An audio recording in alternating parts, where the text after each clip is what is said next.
സംസ്ഥാനത്ത് സ്ത്രീ മുന്നേറ്റങ്ങളിൽ പുതുചരിത്രമെഴുതി 266 ദിവസമായി സെക്രട്ടേറിയറ്റിന് മുന്നിൽ Kerala ASHA health workers association നടത്തുന്ന രാപ്പകൽ സമരം കേരളപ്പിറവി ദിനമായ നാളെ അവസാനിക്കും. ആശാപ്രവർത്തകരുടെ ഓണറേറിയം 1000 രൂപ വർദ്ധിപ്പിക്കുമെന്ന് മുഖ്യമന്ത്രി പിണറായി വിജയൻ കഴിഞ്ഞ ദിവസം പ്രഖ്യാപിച്ചതിന് പിന്നാലെയാണ് സമരം അവസാനിപ്പിക്കുവാനുള്ള തീരുമാനം. പ്രാദേശിക തലങ്ങളിൽ സമരം തുടരും.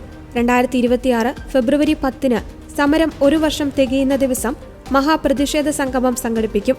നാളെ രാവിലെ 11:30-ന് ആശമാർ നടത്തുന്ന സമര പ്രതിജ്ഞാ റാലി പ്രതിപക്ഷ നേതാവ് PD സതീശൻ ഉദ്ഘാടനം ചെയ്യും. 1000 രൂപ വർദ്ധിപ്പിച്ചതിന്റെ ക്രെഡിറ്റ് അടിച്ചെടുക്കുവാൻ CITU ശ്രമിക്കുന്നതിൽ സമരസമിതിക്ക് കടുത്ത അതൃപ്തിയുണ്ട്.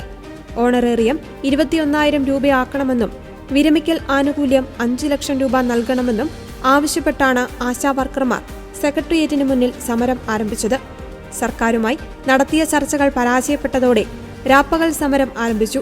പിന്നീട് നിരാഹാര സമരം, മുടിമുറിക്കൽ തുടങ്ങി നിരവധി ഘട്ടങ്ങളിലൂടെയാണ് സമരം മുന്നേറിയത്. സമരമുഖത്തുള്ള സ്ത്രീകളെ അധിക്ഷേപിക്കുന്ന സമീപനമാണ് ഭരണകക്ഷി നേതാക്കളിൽ നിന്ന് ഉണ്ടായത്. ഓണറേറിയം വർദ്ധിപ്പിക്കേണ്ട ഉത്തരവാദിത്തം കേന്ദ്ര സർക്കാരിനാണെന്നും മുഖ്യമന്ത്രി ഉൾപ്പെടെയുള്ളവർ പറഞ്ഞു.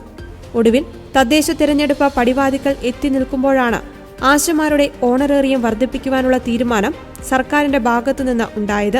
സെക്രട്ടേറിയറ്റിന് മുന്നിലെ സമരം അവസാനിപ്പിക്കുമെങ്കിലും സമരത്തെ അപമാനിച്ചവർക്കെതിരെ തദ്ദേശ തിരഞ്ഞെടുപ്പിൽ വിധിയെഴുതണമെന്ന് അഭ്യർത്ഥിച്ച് ആശാവർക്കർമാർ വാർഡുകളിലേക്ക് പോകണമെന്ന് ഇന്നലെ ചേർന്ന അസോസിയേഷൻ സംസ്ഥാന കമ്മിറ്റി തീരുമാനിച്ചു.